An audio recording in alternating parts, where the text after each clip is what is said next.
So, we've heard that since you arrived on Tuesday, you've been playing pretty much non-stop.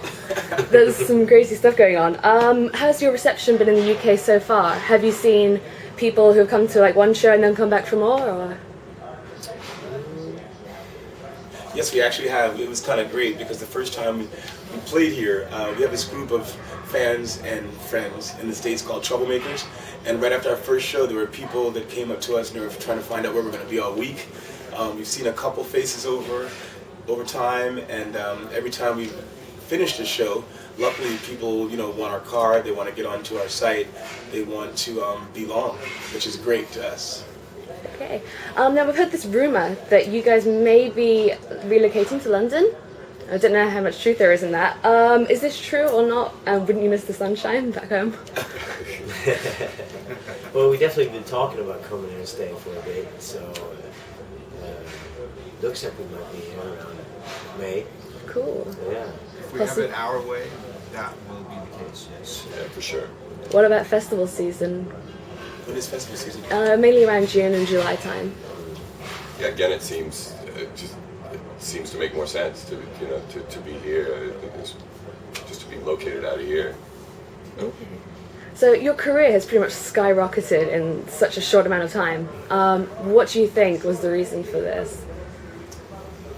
Hard work, playing a lot of shows, and Passion. yeah. I like the chemistry. That's the one thing that kind of jumps out to me all the time. Is we seem to know each other almost so well in such a little amount of time that the chemistry is something that kind of almost gets in front of us in that good way. Mm-hmm. That, we've already got 2 records in the can, and we play so much. That's because we love playing and we love being around each other. So I guess that helps. So would you say you guys are mainly like a live band then? Live is definitely our forte. But We sure love being in the studio. we love being in the studio too. Yeah, I think part of the reason why maybe the band has skyrocketed is because of the time. Also, I think the world is in a place where there's so much kind of turmoil, and then also there's so much technology, and our music offers, I think, a little peace to the soul. It makes people feel good, kind of takes your mind out of all the political drama, and also people want to dance a little bit more instead of maybe thinking so much. It's sometimes when everyone gets a little too heady, then it builds up a lot of anxiety, and I think our music kind of releases that because people want to move to it. Yeah. So I guess the British stereotype is that we're quite all uptight people. Would you say our audience have been letting loose and partying as much as you think they could be? Yeah, for sure. How's it compared to the guys back home? Well, last night we had the whole room dancing, and that was really great to see. Which is something we're used to. We were told that's pretty unusual here. We don't know the difference. This is just kind of what we do. So it looks the same to us. I mean, people are bobbing their heads and moving to our music. And again, last night the whole room was dancing, which is great. So everything seems pretty much right on time as far as that goes. But I heard that same thing, and it's kind of a curious thing to me that everyone's kind of stiff here. I don't see that myself. It's good to I haven't seen it yet. Not if we can help it. Yeah. So with the band, you've got some quite big names attached to you guys. Doc McKean and the Snake. How are they involved? Ty Taylor. Slipped it in. How do they become involved then? Well, Doc McGee is our manager, as is Snake. Not a bad management company to have, that's for sure. Not at all. With Doc, you're not really the kind of band that he's normally associated with. How did he find you, or did you find him then? What's funny about that we didn't know until we got around Doc. Doc, one of the first people he ever managed was James Brown, and then he also managed Diana Ross.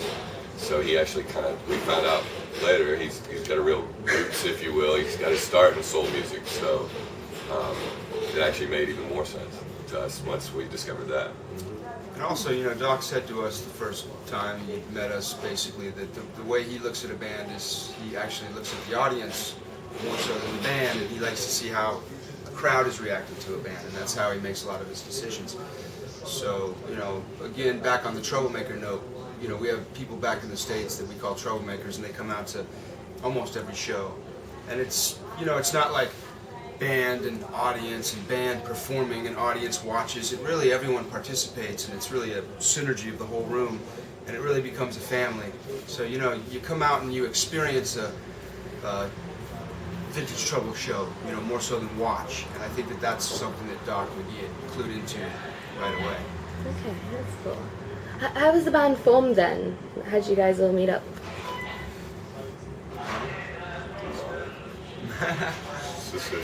Well, it was such a quick thing, you know, we had an idea of doing something like this, and we ran into each other, so, you know, I mean, we were playing a little bit before, met Rick, and suddenly Ty was saying he was at a jam session and playing with an amazing drummer, and 2 days later we were in his studio playing with him. So it really clicked into place yeah, then? it just went. It happened so fast. And it felt instantly, it was just like, that's it, you know, like, no further.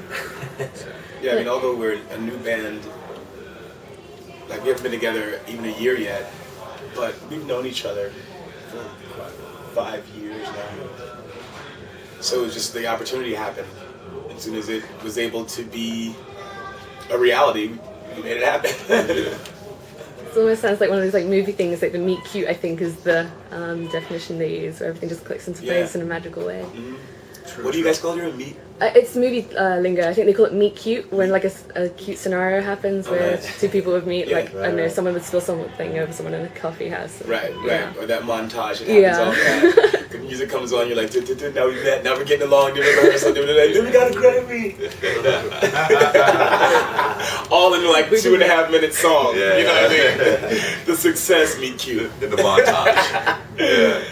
I call it the pretty woman section. You know, like when she goes, she like all of a sudden she's like this whore on the street, and then like 2 songs later she's like walking with those bags. It happens so fast in the Meet Cute. We're gonna have a new song called Meet Cute. Meet cute. Okay, so I want to talk about your album, the Bombshell Secessions. It's a really strange title. How did you come up with it, and what can we expect from this album? The name is from actually the recording studio where we're at. Okay. It's a fantastic place in Los Angeles. Studio a friend of ours owned, and it was a perfect place to set it up. So that's the name.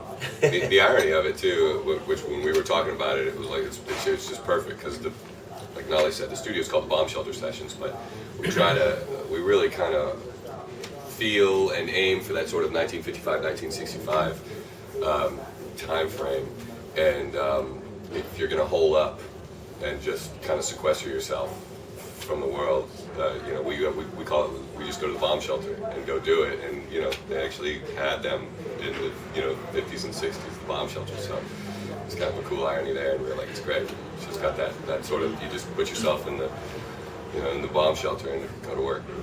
It's highly political, the name. Yeah. It's highly political, yeah. It's like, it's a world, there are things happening outside, shelter yourself with this album.